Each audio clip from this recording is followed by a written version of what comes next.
Siempre me pareció una fecha armada, la del 23 de abril, como el Día Mundial del Libro o de la lectura, porque en esa fecha coinciden, si se quiere hasta mágicamente, si así fue, la muerte de William Shakespeare con el nacimiento de Miguel de Cervantes, ¿digo bien? Con la muerte de los dos, parece que Cervantes murió un día antes y lo enterraron el 23.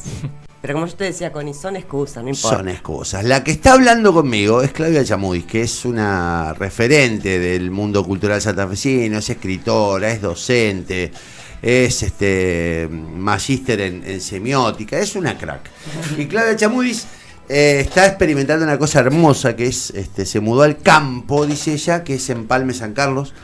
Un lugar que yo no conozco. Yo tampoco, porque lo relacioné, lo relacioné con San Carlos, y nada que ver. Está antes de llegar a Esperanza, entre Santa Fe y Esperanza, nos dijo, cerca de 9 kilómetros. Sí. Bueno, 9 kilómetros hacia dentro. Y se compró una casa hermosa que la verdad que en una nota que le hacen en el litoral la muestran. Es una casa que era un viejo almacén de campo, la refaccionó, la arregló, es un lugar hermoso. Y ahí se dedica, entre otras cosas, a abrirla a su casa como una especie de biblioteca popular, porque ella dice, recibiste un montón de libros donados. Sí, muchos amigos que tenían sus libros, yo puse algunos míos, pero también compré unas estanterías y les dije, amigos, el que tenga algún libro para prestarme, porque acá todavía no hay biblioteca popular, ya lo lograremos en el pueblo. Pero en el mientras tanto, lo que empezó siendo clases de apoyo para un par de vecinitas que necesitaban, porque no hay maestros particulares en el pueblo, nada. Bueno, ahora ya se volvió el plurigrado en casa, que es gigante. ¿Plurigrado? ¿A qué le llamas plurigrado? Expliquémosle. La educación rural, que hay una escuela ahí, desde nivel inicial hasta secundario, se maneja con la didáctica del plurigrado. Yo laburé en educación rural capacitando docentes muchos años, y es que en el mismo salón, por ejemplo, están los chicos de primero, segundo, tercero. En secundario, en esa escuela rural, que es un anexo rural también, primero y segundo juntos, por ejemplo, tercero, cuarto y quinto. Entonces, mi casa es una especie de plurigrado, porque un día van los chicos de quinto grado a quinto año del secundario y al otro día van preescolar hasta tercer grado. Vas haciendo las tareas, por claro, así decirlo, nos distribuimos distintos niveles. Yo reconstruí el bar como si lo fuera, entonces compré mesitas de bar, entonces se sientan. Mesitas de bar de chapa que son alucinantes. Claro, me compré unas mesitas y una silla de chapa, entonces se sienta.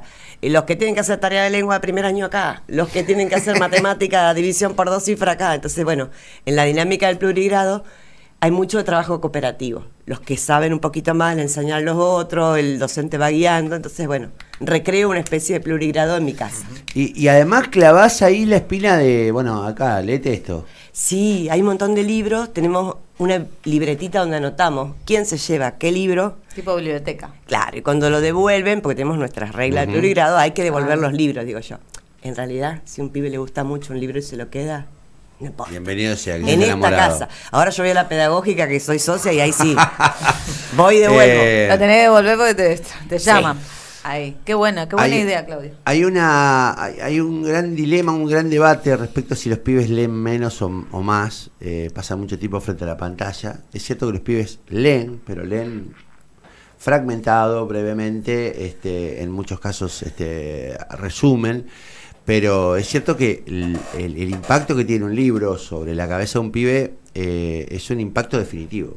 Sí, sobre el pibe y sobre el grande. Yo lo que le digo a mis alumnos, yo formo colegas de lengua y literatura, tenés que pensar lo específico de cada lenguaje artístico. Lo específico de la literatura es que te demanda un enorme esfuerzo cognitivo, porque vos te sentás con una serie de signos totalmente arbitrarios, unos dibujitos que si vos no pasaste por el sistema educativo no te dicen absolutamente nada, y tenés que construir sentido, y tenés que imaginarte los personajes, los mundos, las situaciones. Es un esfuerzo gigante de concentración y de imaginación, que hoy en día no les cuesta solo a los pibes, les cuesta a los grandes también. No, sí, ni hablar. Porque la inmediatez de la imagen también es como una dopamina mucho más inmediata. Pero ese esfuerzo cognitivo es verdad que a la larga te deja como una huella también en la memoria emotiva y en la memoria intelectual, a veces más fuerte que un videíto que estuviste scrolleando 2 horas. Yo creo que todo puede convivir, pero que es cierto que hoy en día se necesita un mayor esfuerzo para que los adultos y los niños, bueno, paremos un ratito la moto, nos sentemos a leer, dispongamos del tiempo. Viste que Cassiari armó ese debate hace poquito. Sí. Y me parece bien que él provoque esos debates, porque lo hace así como jetoneando para provocar. Porque es cierto que los libros están caros, es cierto. Que hay otras cuestiones que son más baratas, no solo a nivel económico, sino cognitivo, también es cierto. Entonces, siempre les digo a mis alumnos, hay que pensar por qué uno milita la literatura. Porque si no estás muy convencido vos, no podés convencer a un pibe. Ni hablar. No, además, a mí, por ejemplo, no me gustan las generalidades, pero es una realidad que todos leemos menos. Hasta el que tenía el hábito de leer. Por eso te digo, no es exclusivo de los niños, ¿viste? Porque es el imán que tenés ahí en la mano, la ubicuidad del celular. Pero además hay muchas cosas que están muy bien hechas. Yo también a veces leo en el celular, leo libro, papel, lo que sea, pero concentrarnos en decodificar el lenguaje verbal escrito, que es muy difícil, sí, le vamos quitando tiempo a esa actividad. No me parece mal, pero me parece que está bueno que haya lugares donde todavía eso circule. Y además, desde la producción, desde el otro lado, yo la peleo a mi hermana, que es artista plástica, le digo, yo elegí la más barata de las artes. Porque yo, con mi libretita, mi computadora, escribo en cualquier lado, mi hermana necesita óleos, acuarela, digamos, un espacio físico, pinceles, telas, ni hablar el cine requiere un esfuerzo de producción enorme también. Entonces, bueno, del lado de la producción es más tomar a escribir, después llegar a la edición, a la publicación, es otro tema, pero como un modo de expresión es barato. Entonces yo lo que digo es, a mí como docente o como ciudadana me gusta que la gente tenga distintas maneras de expresarse, Bien. la que sea. La mía es la literatura, pero en mi casa se ven cortos, los pibes tocan un piano medio desafinado que tenemos, hacemos peña, digamos, lo que sea, pero que haya algo que no sea solamente utilitario. Claro. Que no sea la inmediatez de satisfacer una necesidad de consumo. Y relacionado con eso, ¿qué opinas sobre las aplicaciones que uno cuando se baja para leer los libros en el celular? Mira, me encanta. Yo te voy a explicar una cosa. En la primera lectura en el sótano que hicimos, leyeron Analia Giordanino y Flor Ordiz, que publicaron un libro papel de Contramar que se llama Acá abajo hay sótanos, hermoso, de historias urbanas, pero también leyó ahí Nazarena Han, que es una vecinita mía que cumplió 17 años esa misma semana, que escribió y publicó su fanfiction de mitología griega en Wattpad, una plataforma gratuita para que todos puedan leer. Entonces pueden coexistir perfectamente. Bien. Y la NASA publica ahí, y ayer celebrábamos que tenía sus primeros 500 lectores, una piba que vive en el medio del campo, en un pueblo de menos de 500 habitantes, y que no solo pudo escribir, sino hacer circular, que entre los adultos que estamos acostumbrados al papel, es más difícil porque yo espero que me elija una editorial, presento las convocatorias, estoy ahí, ahora salen 2 libros míos, con una tirada con suerte de 500, 600 ejemplares, porque en el mundo de los adultos, en los géneros que nosotros leemos, son las normas de validación de ese campo. Pero la NASA, con su celular, ya empezó con los primeros 500. Hijos del fuego y la guerra, buscan en Wattpad, que está buenísimo. O sea que mi hija lee mucho. Es uno de mi hija menor, tengo mucho orgullo por eso, y ella me pidió hace algunos años una Kindle. Claro, un Kindle, lector de... sí. Y es impresionante cómo se relaciona, porque además, por otra parte, tiene un nivel de circulación de libros, ese esquema, al que yo nunca accedí. Claro. Porque a mí me gusta el libro de papel, porque yo compro. Digo, tenemos un fuerte desprecio general, hay como una especie de debate de desprecio general por la pantalla. Vos estabas dando el ejemplo de esta chica de NASA, Claro. Y yo te doy el ejemplo de mi hija. Digo, de verdad la literatura empezó a circular de otra manera también. Sí, por supuesto. Y hay que empezar a respetar también ese tipo de plataformas, porque a lo mejor cumplen un efecto diferente, porque yo creo que leer en papel demanda un tiempo, un silencio, un esquema, que las plataformas a lo mejor te permiten convivir con otras, pero no deja de ser también interesante que hayan aparecido el este tipo de cosas. ejercicio de decodificación de lo que yo les explicaba de los caracteres arbitrarios es el mismo, ¿entendés? Nosotros porque somos fetichistas y queremos libro papel, pero la verdad es que es tan caro, y yo te lo digo como lectora y escritora. Yo lo que hago es esto. Ahora me voy a la biblioteca pedagógica, soy socia hace 47 años de la pedagógica, porque era un ritual familiar. Y compro libros en general, que hoy también es el Día de los Derechos de Autor, trato de comprar libros de autores argentinos o latinoamericanos contemporáneos, que sé que, aunque sea el 10% del precio de tapa, cada 6 meses, pero le llega.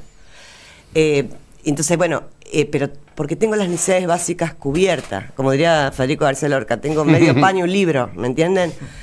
Pero hay gente que no lo tiene, entonces que lea como pueda, y para mí ahí sí, las bibliotecas públicas, las escolares, las del barrio, las de un vecino que te presta un libro, las redes de amigos, todo vale en estos tiempos en los que el libro es en verdad un artículo de lujo. No bajan de 15, 20 mil pesos lo más barato, las sagas que son importadas ni hablar.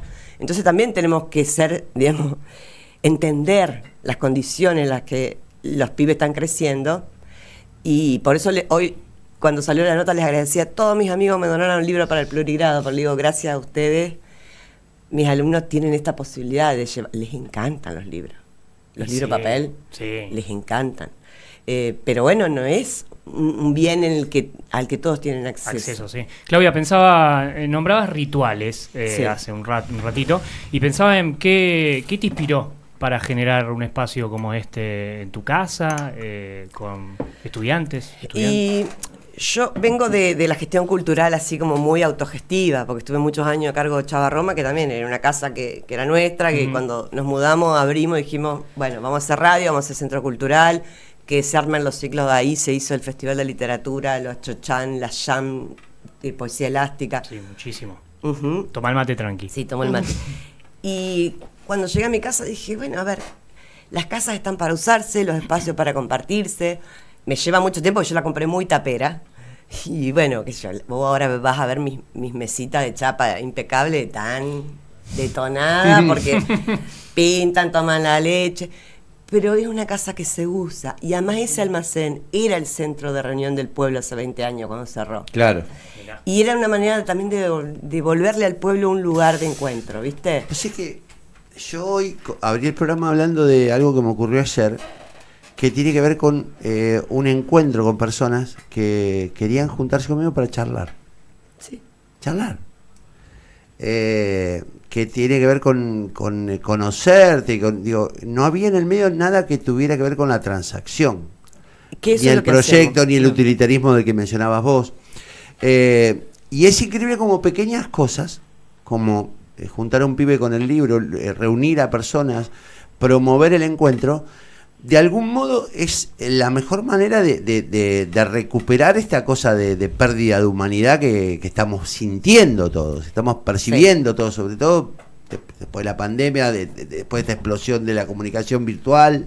Sí, o sea, yo por ejemplo uso mucho la virtualidad.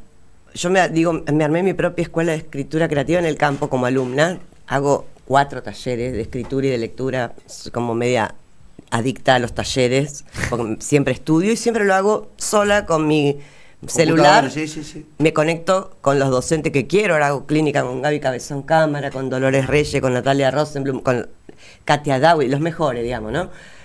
Pero a la vez, el encuentro cara a cara y esto que vos decís, sin una transacción comercial. ¿Nos juntamos a qué? A leer, o voy a la casa de una amiga en Rincón, cada una lleva un libro y un vino y nos sentamos a leer entre todos lo que cada uno está leyendo y compartir una charla acerca de lo que estamos leyendo. Creo que hay que generar. Humberto Eco en los 60 hablaba de una guerrilla semiológica para combatir, digamos, el embate cuando surgió la y ahora también. Yo creo que podemos ser guerrilleros semiológicos, guerrilleros en el sentido de, bueno, contra la individualidad y contra el consumo y los valores del ultracapitalismo extremo. Nos sentamos a charlar, nos sentamos a mirar una peli, nos sentamos a hablar de un libro. Es lo más revolucionario que puede haber en este momento. Totalmente. No, pero es totalmente mirarse cara a cara, conversar en un marco de silencio, de atención sobre el otro, mirarlo al otro, escucharlo al otro. Cuando van mis amigos a estos ciclos de cortos o de lectura, que van todos mis alumnitos también, o sea, el plurigrado, y se sientan ahí chinitos, me decían, no puedo creer cómo se concentran en escuchar. Sí, estamos acostumbrados, cuando se escucha, se escucha. Y el respeto por lo que el otro tiene para decir, es algo que también aprendemos, ¿viste? Y no es tan difícil esto. Acá yo, por ejemplo, en el plurigrado, todas las mamás estamos en un grupo, vienen a buscar a los chicos, te quedan a tomar unos mates, digamos, abrir la casa implica que las familias también confíen en que uno está haciendo las cosas bien. Entonces hay un marco de confianza en el que saben que sus pibes están ahí bien, cuidado, que ellos puedan ir a ver lo que hacen en cualquier momento. porque hay también una época de mucha desconfianza y se entiende, pero digo, el miedo nos hace cerrarnos cada vez más también. Entonces, cuando vos abrís las redes y tendés redes con otros, bueno, empezar a cambiar eso. Te llamamos porque es el Día del Libro. Sí. Y porque, digamos, y está buenísimo que hablemos de todo esto porque yo creo que rodea al valor que tiene esto de encontrar una vida dentro de un conjunto de páginas, una historia, digamos. ¿Por qué le recomendás hoy a cualquiera que te esté escuchando leer? Por lo que vos acabas de decir, yo siempre tomo prestado el título de un podcast de India Pomenaria que se llama Vidas Prestadas. Para mí el leer ficción, en este caso, se puede leer cualquier cosa, pero yo lo vinculo hoy al día de leer ficción, para mí tiene que ver con la posibilidad de, no sé si vivir otras vidas, pero ponerte en lugar de, ¿no?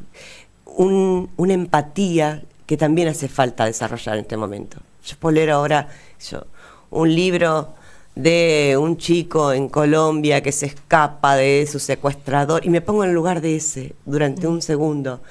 Y cuando yo ahora sale de nuevo mi novela se llama Nosotros el Monte, sobre una joven mocoví viviendo en San Javier cuando llegan los jesuitas y se tiene que ir a la reducción y lo que le pasa.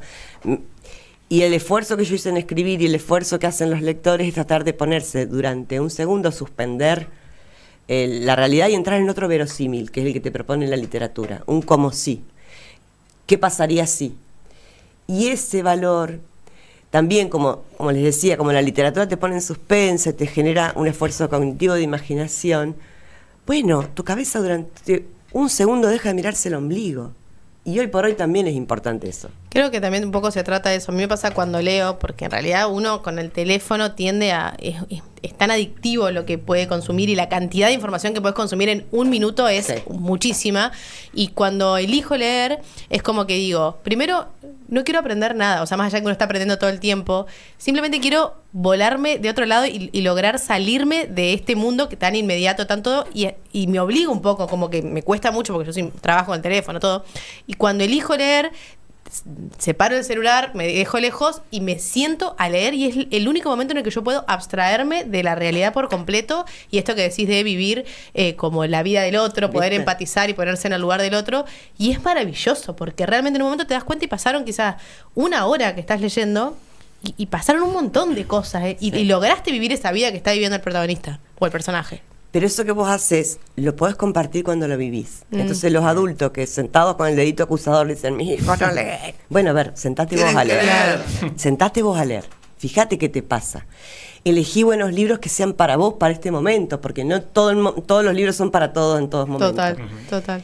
Y una vez que vos, esto que vos decís, cuando vos lo contás, contagiás. Para mí, más allá del canon literario, escolar, yo no doy literatura en el profesorado, yo doy lingüística del texto, semiótica, le dejo a otros esa tarea, pero más allá del canon escolar, cuando uno te recomienda un libro desde el disfrute, para mí no hay nada mejor que eso. Bueno, yo valoro mucho eso de mis vínculos. ¿Viste? Cuando alguien me recomienda un libro, digo, claro, nos estamos entendiendo. Sí. Porque te juro, porque qué buen regalo. Es que te juro que vos decís, aparte valoro mucho. Si te regalan un libro, bárbaro, están carísimos. Pero Pero bueno. pero valoro mucho el hecho de que que el otro diga, che, quiero que leas esto. Sí. Porque digo, me estás metiendo en tu mundo de alguna manera, porque hay una intimidad inmensa en la lectura, decir, che, yo te presto este libro porque a mí me gustó. Y después capaz el otro lo lee y dice, qué sé yo.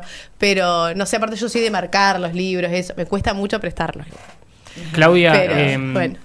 Decías nombraste muchos autores y autoras y nombraste muchos libros, pero aprovechándote que viniste, me interesa siempre a los músicos preguntarle qué están escuchando, abrir su playlist. ¿Y vos qué estás leyendo hoy? ¿Por dónde andás? Yo terminé de leer Historia de una mudanza de Inés Garland, una novela preciosa.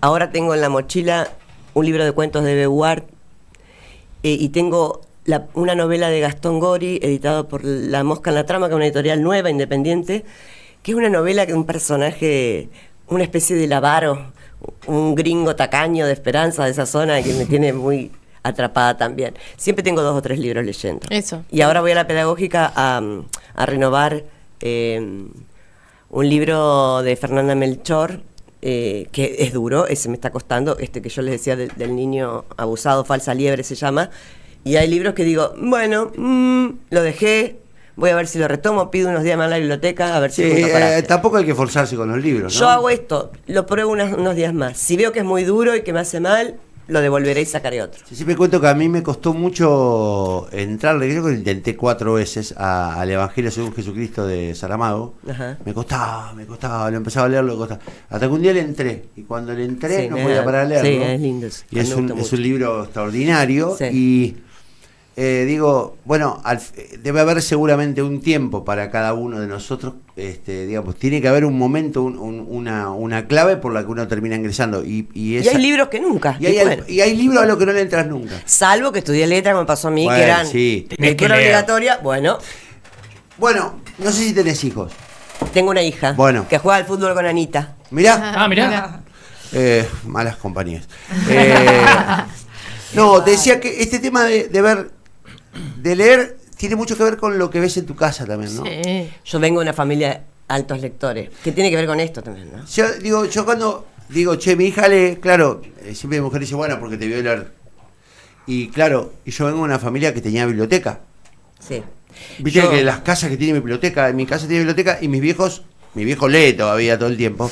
Digo, lo importante que es mostrar que lees, o en todo caso leer delante de los pibes para que entiendan que ese tiempo que a lo mejor en la infancia les resulta incomprensible, después lo terminan encontrando, ¿no? Sí, hay prioridades. Yo vengo de una familia de inquilinos, por eso comprarme esa casa para mí fue un montón. Pero mis viejos, como eran inquilinos, tenían biblioteca, armaron un sistema alucinante de ladrillos y tablas para poder acomodar la biblioteca a donde fuera que viviéramos, porque nos hablábamos muchas veces. Y hace unos años, ya de las últimas mudanzas, me donaron esas tablas y esos ladrillos, y para mí fue como, bueno... La definitiva. Sí, esta es mi casa definitiva. Pero también esto, nos hicieron socios de la pedagógica a los 5 años. Siempre se leía, y además yo me acuerdo que todos los domingos íbamos a la feria, a ir a la de Zavalla y General López, a cambiar las historietas. Wow. ¿No? Que yo ahora estoy escribiendo un proyecto que tiene que ver con Dax, el personaje Sí. Y además, cuando podían, nos compraban, por ejemplo, los cuentos del Chiribitil, en la época en que los cuentos se vendían en los kioscos de revistas, que ahora volvió porque no se compra diario papel casi. Entonces, sí, siempre hubo. Y hubo esa prioridad, que a lo mejor en mi casa no se podía ahorrar para una casa, Pero sí, había libros, sí. Yo quise hacer taller literario de los 8 años, María Ñoña, fui de los 8 años taller literario, la biblioteca, ¿me entienden? Todo eso se valoraba en mi casa. Tuve esa suerte. Ahora, cuando vos venís, en mi pueblo, la mayoría de los papás son empleados de tambo, son puesteros de campo. No hay muchos libros. Entonces, bueno, que la escuela hace un rol fundamental, sin dudas, y que por ahí un vecino, una vecinal, la biblioteca del pueblo. También, como para mí, leer es una necesidad cultural. Si vos no la tenés en tu casa, alguien de la sociedad te tiene que dar una mano, porque es importante. Aparte aprendemos por repetición y por copiarle al otro, tanto a hablar, a existir, a caminar, a todo. Y creo que cuando hablaban de esto pensaba, en mi familia siempre se regaló para las Navidades o para los cumpleaños libros. Sí. Entonces uno dice, claro, esto es por acá, o sea, para mí la vida no existe. Y tengo muchas conocidas, amigas que no leen. Pero porque es una decisión y una economía acotada, qué sé yo, no me va a ver nunca con pilchas muy nuevas, ni con un perfume, ni con maquillaje, y capaz que los 2 mangos que me sobran me compro un libro. Pero yo no me siento mejor que otros, son las elecciones que yo hice. 100%. ¿Me entienden? No, es tan gratificante, a mí me pasa eso, que digo, wow. Lo que pasa es que hay que ponerlo en palabras a esto, ¿eh? Digo, porque también hay que... A mí me parece que estamos atravesando un cambio de era muy profundo, muy doloroso, donde se ha puesto en duda todo, y me parece de verdad que es un momento en el que hay que afirmarse sobre algunas cuestiones, ¿no? Por ejemplo, mi abuelo decía una frase que la gente no vale por lo que tiene, sino por lo que sabe, y de verdad es mucho más rico encontrarse con gente que sabe que con gente rica. ¿Viste? Sí, yo tengo un prejuicio de clase al revés, ¿no? Mi hermana se ríe porque digo, tiene guita, pero no es mala persona. Me dice, no seas tan guacha. Claro, pero no se trata de estigmatizar al rico. Por eso digo, tengo que hacer un esfuerzo yo. No, pero es que esto que vos decís de que hay gente que elige comprarse ropa o comprarse, no sé, comprarse un auto de miles de dólares y nunca se detuvo a comprar libros. Digo, también es un modo de elegir un camino muy empobrecedor. contrariamente a lo que creen, ¿no? Sí, pero porque, por lo que yo te digo de la empatía, porque para mí, si vos lees cuestiones distintas y te pones realmente a ponerte en lugar del otro, eso en algún modo te implica un cambio emocional. Es mi esperanza. Mi esperanza es esa. Vivimos en un mundo muy cruel con los que no son como yo.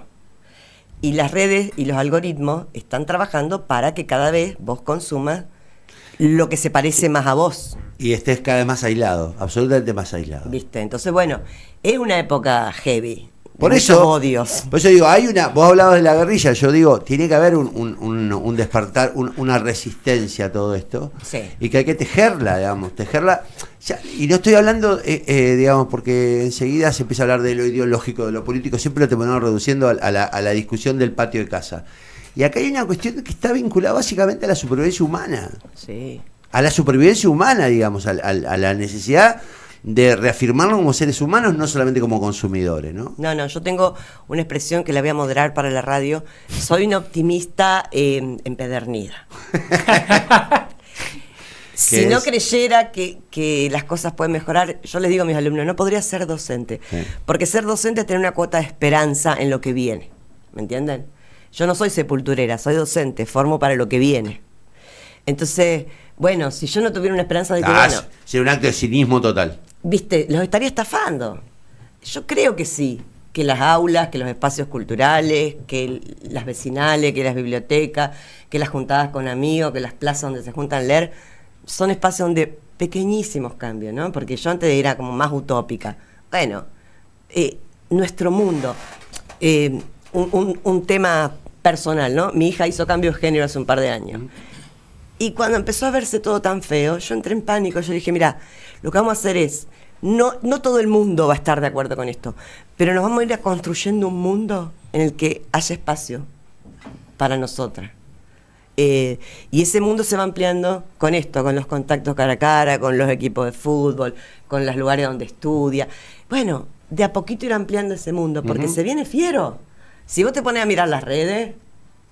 No. Bueno, pero también, pensaba en esto, que los espacios como el que vos generaste, de alguna manera son pequeñas semillas. Tienen efectos rebotadores para otro que en un pueblo piense en crear un espacio de lectura. Yo quiero. Por eso cuando me dicen, venís a dar una nota, sí, pero porque lo que yo quiero es contagiar. Claro, eso. Son refugios y multiplican. Claro, ¿me entiendes? Si alguno que me está escuchando tiene una biblioteca en su casa con libros que no leen más, y bueno, por ahí se va a la vecinal del barrio y se junta con amigos y dice, bueno, los podemos donar, puedo abrir de tal día a tal día este horario en mi casa y que vengan otros vecinos del barrio a leer conmigo. A ver, no nos quedemos encerrados, porque el miedo paraliza y nos deja muy solos.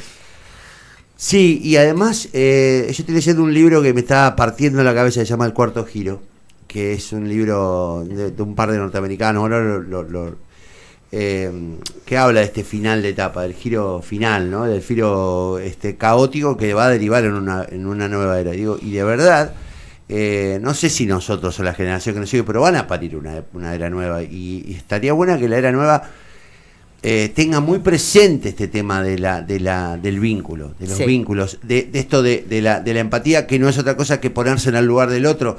¿Qué es lo que vos recién relatabas que te da un libro? O sea, meterte en la historia del otro, en el relato, en el camino, en la historia del otro.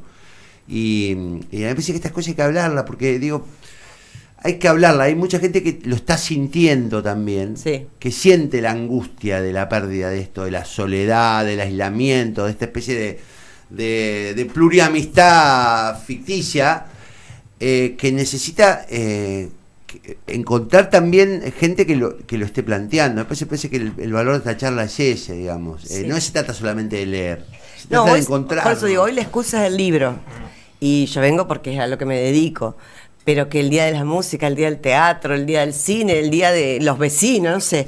Pero que volvamos a poner este tema en la mesa, del encuentro con otros, de la empatía, de, tender redes. De mirarlo al otro, escucharlo al otro, de distinguirlo al otro. Digo, es un tema que a mí me tiene bastante obsesionado.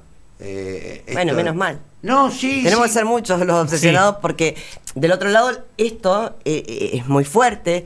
Todo el sistema capitalista, la economía, las redes, todo tiende al otro, ¿me entienden?